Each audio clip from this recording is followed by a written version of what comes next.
Bismillah ar-Rahman ar-Rahim, alhamdulillah, wa salatu salam wa salam. We continue reading from Imam Al-Ghazali's Jawahir al-Quran wa Durra the Juz al-Quran spares. We are still reading from Surah Ghafir, and we have reached verse 71. After the last couple of verses talking about the disbelievers, the pagans, anyone who rejects the revelation. So they dispute in vain, and they reject the book. They reject the message. Some of them reject part of the message. And now verse 71 speaks about their punishment in hellfire. أعوذ بالله السميع العليم من الشيطان الرجيم. بسم الله الرحمن الرحيم. الذين كذبوا بالكتاب وما أرسلنا به رسلنا فسوف يعلمون إذ الأغلال في أعناقهم والسلاسل يسحبون في الحميم ثم في النار يسجرون.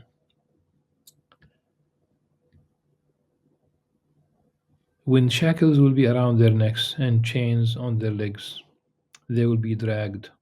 They will be dragged through boiling water, then burned in the fire as fuel. يسجرون. إذ الأغلال في أعناقهم. We have another description about these أغلال in Surah Yasin. Verse 8 إنا جعلنا في أعناقهم أغلالا فهي الأذقان فهم مقمحون وجعلنا من بين أيديهم سدا ومن خلفهم سدا فأغشيناهم فهم لا يبصرون. So we do have these chains all the way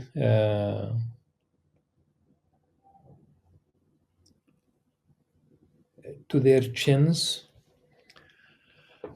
So they are in their chains on their necks that they will make their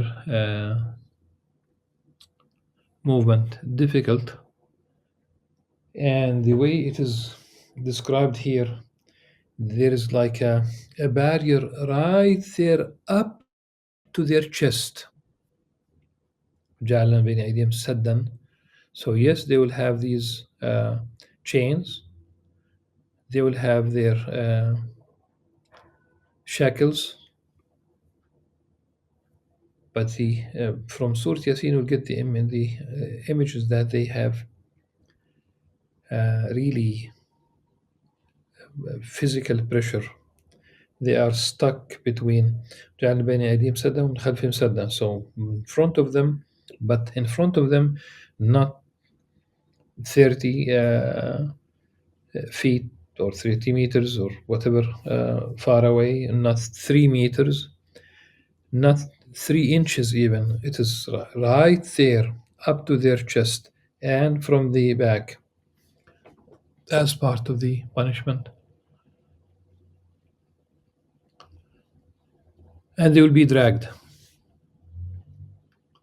through boiling water, then burnt in the fire as fuel. And then they will be asked about the idols that they used to worship, they associate with God. They will be asked, where are those whom you used to associate with Allah, with God? Of course, it's the context about the idols. ثم قيل لهم أين ما كنتم تشركون من دون الله قالوا ضلوا عنا بل لم نكن ندعو من قبل شيئا. They will cry, they have all failed us. We didn't invoke anything real before, like it was. They realized that it was all a bluff, that they believed it was fake. They were not gods. They allowed themselves to be deceived. Someone created something.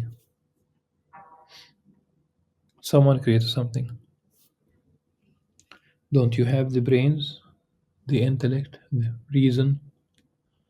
Can't you decipher for yourself? They have all failed us. In fact, we did not invoke anything real before. This is how Allah leaves the disbelievers to stray. كذلك يضل الله الكافرين. ذلكم بما كنتم تفرحون في الأرض بغير الحق وبما كنتم تمرحون. They will be told, this punishment is for being prideful on earth, unjustly, and for acting arrogantly. Those who tout the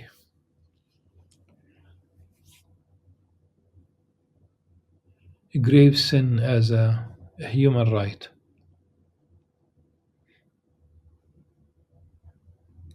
So many Muslim countries signed uh, declarations and agreements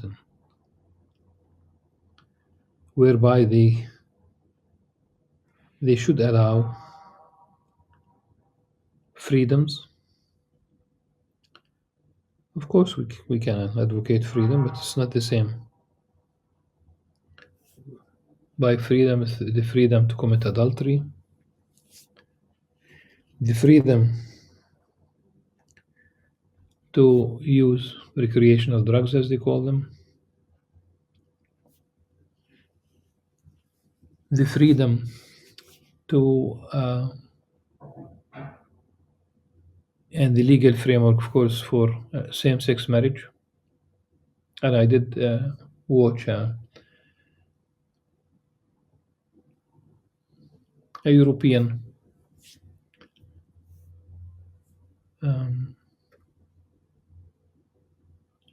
a personality advocating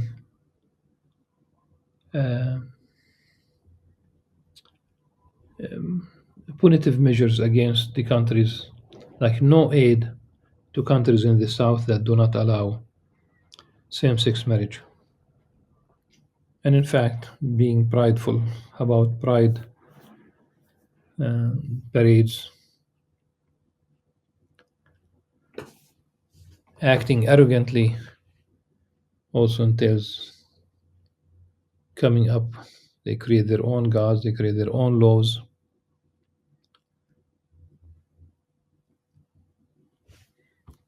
A woman, a clerk in the United States, who refused to register the marriage of two men, same-sex marriage. She was jailed.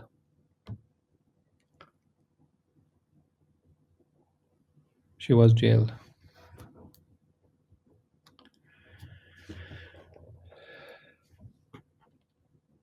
So those who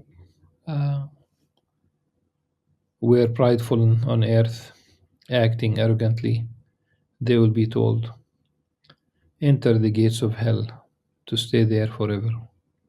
What an evil home for the arrogant. ادخلوا أبواب جهنم خالدين فيها فبئس مثوى المتكبرين. فاصبر إن وعد الله حق. So be patient, O Prophet, and now addressing Prophet Muhammad sallallahu alaihi wasallam. Surely Allah's promise is true. Whether we show you some of what we threaten them with, or cause you to die before that, to us they will all be returned.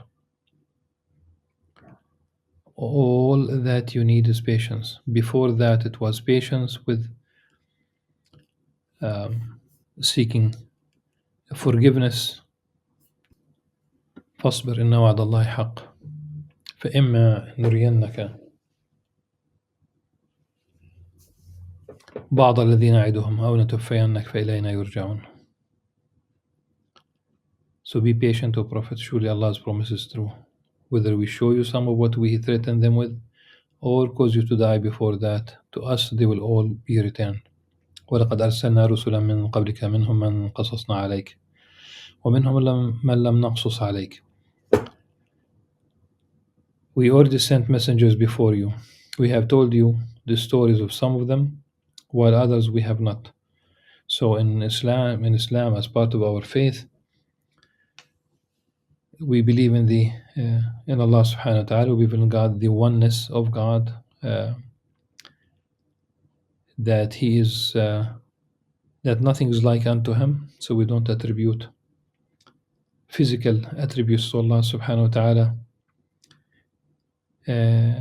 Though there are anthropomorphic verses that they need to be, of course, interpreted according to this verse. Nothing is like unto Him, ليس كمثله شيء. Metaphorically, we believe in the angels, we believe in the prophets, we believe in the books that were revealed regarding the prophets, the messengers of God, that we believe in them. We have 25 names in the Quran, but also, like this verse, it says that there were many other messengers and prophets in the history of prophethood.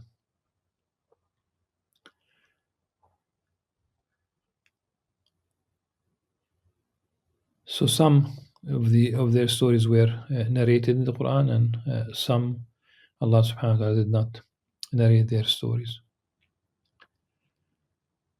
The one thing is that if you are familiar with the narrative in the Old Testament and the Quran, you realize that no story is identical between both. All the prophets in the Quran are infallible. None of them commits a grave sin, and you'll find that there were prophets in the, not that this is factual, but the narrative in the Old Testament is that they did commit grave sins, like Prophet David, King David, committing adultery, Prophet Lot committing incest with his two daughters. There are many things that are very, very problematic, and this is why when as Muslims, when we say that the previous books suffered from the vagaries of transmission. That's one area. So some of those stories were mentioned before, narrated, and some of them were not. وما كان لرسول أن يأتي بآية إلا بإذن الله.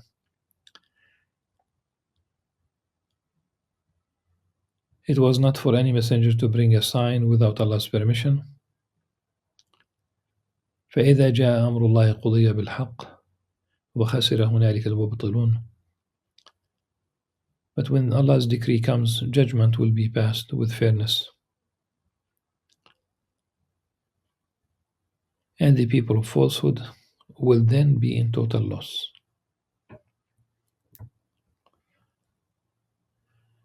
Allah الذي جعل لكم الأنعام لتركبوا منها ومنها تأكلون. It is Allah who made cattle for you, so that you may ride some and eat others, or from them, really. So some you would ride, and some it could be the one that you ride today. You might even eat it tomorrow, or some they will be dedicated for riding and some for eating. And this is about cattle. It is, of course, prohibited in Islam. There are certain things that are prohibited to eat.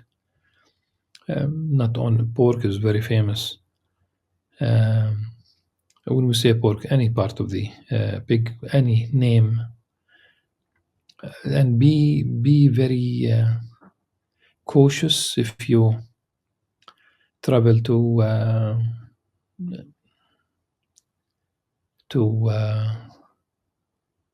Western countries and even Eastern countries. When you travel outside the Islamic countries, where really you don't expect pork to be served in A supermarket in Dubai, for example, will have a section where it is clearly marked that there's uh, a separate place, clearly marked that it has pork there. Um, while people give up on using lard in biscuits, go to the airport in Madrid and you'll find many in the airport um, with lard. In the United States, they are naming pork or pork byproducts with new names, probably camouflaging the. So people need to be cautious. But that's not the only thing that is prohibited. Dead animals are prohibited. Even if we talk about cattle, if you find a calf that died because of freezing temperatures or whatever disease, which you shouldn't eat anyhow. So if it's not slaughtered, you don't eat it. If an animal was hunted by uh,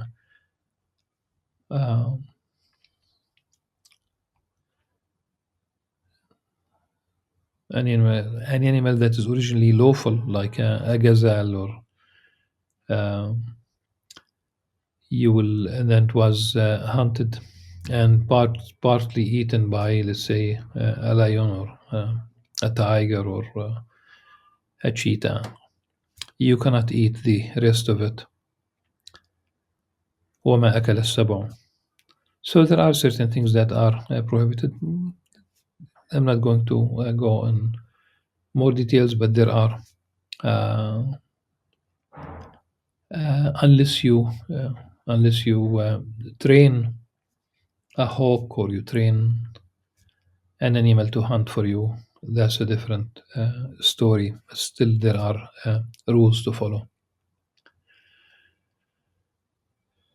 ولكم فيها منافع تبلغوا عليها حاجة في صدوركم وعليها وعلى الفلك تحملون, and you'll find in them other benefits. Of course, milk, wool, hide,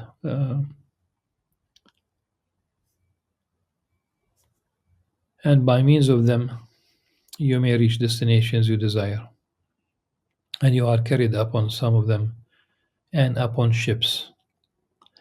Elsewhere in the Qur'an, وَيَخْلُقُ مَا لَا تَعْلَمُونَ, and Allah subhanahu wa ta'ala will create what you do not know. Modern Muslim scholars believe that this is a reference to the modern modes of transportation, like aeroplanes, for example. ويريكم آياته فأي آيات الله تنكرون, and He shows you His signs. Now, which of Allah's signs will you deny? أفلم يسيروا في الأرض فينظروا كيف كان عاقبة الذين من قبلهم كانوا أكثر منهم وأشد قوة وآثارا في الأرض فما أغنى عنهم ما كانوا يكسبون. Have they not traveled through the land to see what was the end of those who were destroyed before them? They were far superior in number and might, and richer in monuments throughout the land, but their worldly gains were of no benefit to them. This is why I think it's very important to study archaeology, to study anthropology, to study history,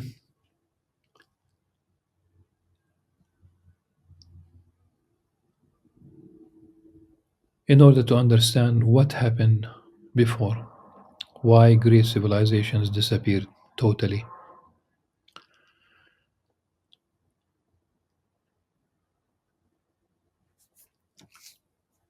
And once you know the details, study geology, of course, still very important for us, since we will not find missing links in the lower strata of the earth. One layer after the other, you will not find anything about our proclaimed ancestors, if you will. And there should be, had they even existed, the missing link. فلما جاءتهم رسلهم بالبينات فرحوا بما عندهم من العلم وحاق بهم ما كانوا به يستهزئون. When their messengers came to them with clear proofs, they were prideful in whatever worldly knowledge they had. Worldly knowledge.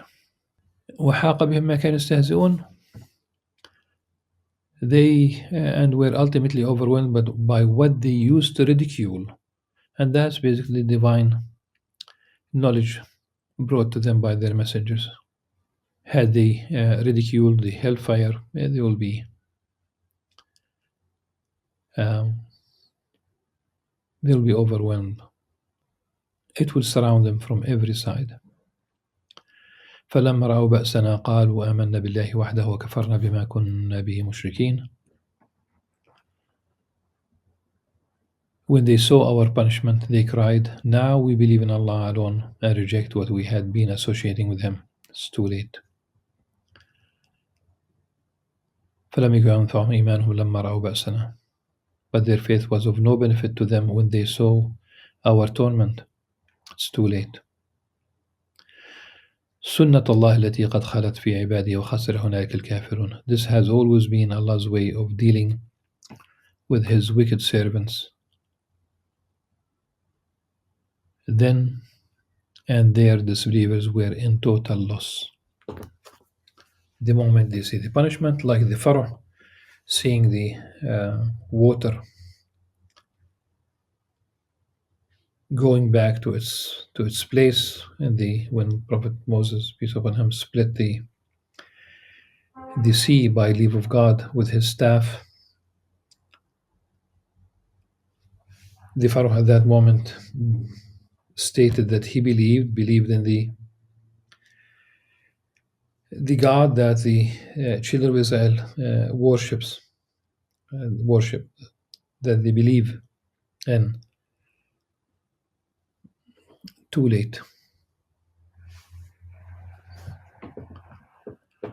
You'll benefit when you believe when there is no imminent threat in this life, when death is not imminent, so you are not really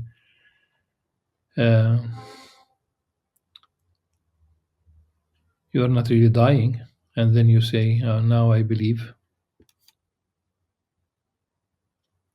And when they see the punishment, the torment, that's too late. Very late indeed. With this we conclude Surah Ghafir. And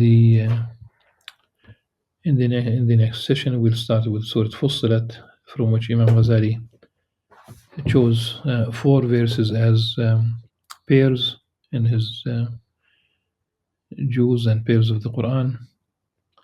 These are verses 33 to 36. Until then, subhanakallah wa bihamdik, ashhadu an la ilaha illa anta, astaghfiruka wa atubu ilaik. Assalamu alaikum wa rahmatullahi wa barakatuh.